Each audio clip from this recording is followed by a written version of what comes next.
दोस्तों असांजा दोस्त जेकॾहिं असांखे मोहिब साईं जी सोबत जेकॾहिं न मिले उन सोबत जो ही रंग आहे जो ही जस्तजू ही मेहनतूं ही कावशूं सभु उन सोबत जो उन हिमथाइण जो नतीजो आहे जो वॾो थींदो आहे वण थींदो आहे।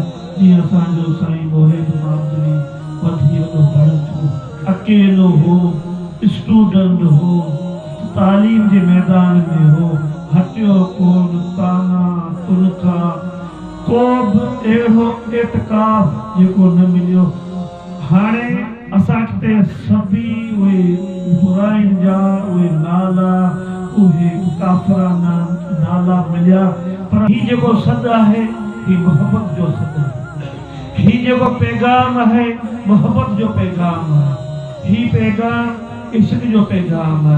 हिन पैगाम में पंहिंजो पाण खे वणायो नाहे वेंदो, वणियो वेंदो आहे, मुंतखब कयो वेंदो आहे, मुंतखब करायो न वेंदो आहे।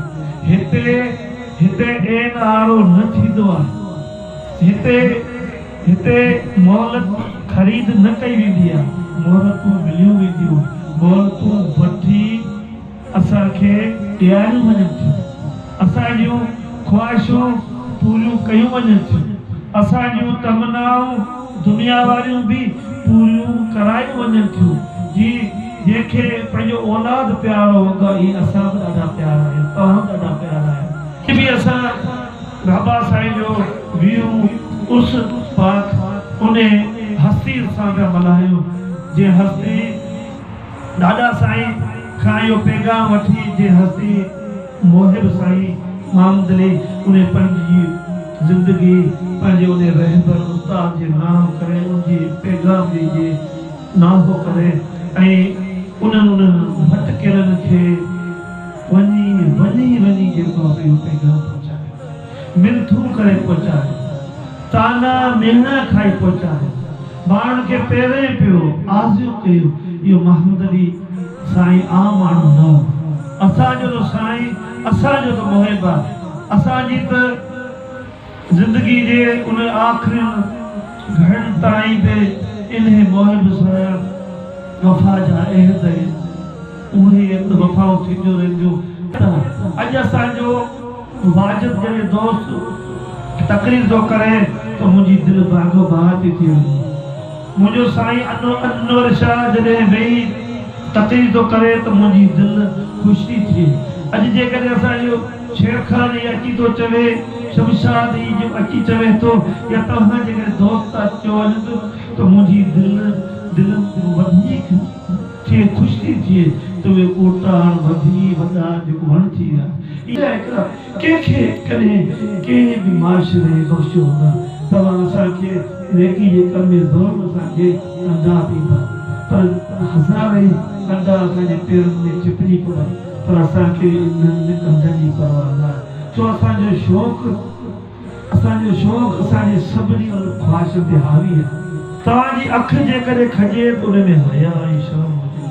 तव्हांजो उथण में तव्हांजो किरदारु उन तालीमात उन तरबियत जे जेको हुजे मुताबिक़ उन जे लाइ तव्हांजी स्टूडेंट टीम खे जेको क़ाइमु कयो वियो आहे। छो त तव्हां दोस्त आहियो, तव्हां दोस्तनि सां फ्री थी सघो था। जीअं असांजो जेको वाजिद भाए थो त भितियुनि खे बि दूध पड़े, हिन जो जीअं हले त बस हले त वणनि खे ॿूटनि खे बि दूध पड़ाए।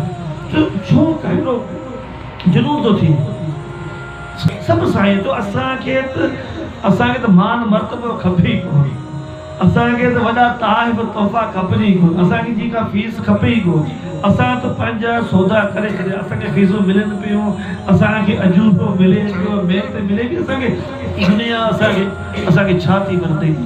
असां उन जा त तालिबू कोन आहियूं, दुनिया जा त असीं तालिब ई कोन आहियूं जो असां तव्हांजी का शइ जेको ख़रीद करियूं। तव्हांजी असांखे शइ तव्हांखे इज़तूं मान तव्हांजूं फीसूं तव्हांजा फंड तव्हांजे लाइ हुजनि, असांजे लाइ कुझु कोन। असांखे महबूब जी मोहबत खे उजागर करिणो आहे। महबूब के याद करियो, तुझे फर्ज़न जी भी पोइवारी भी करियो।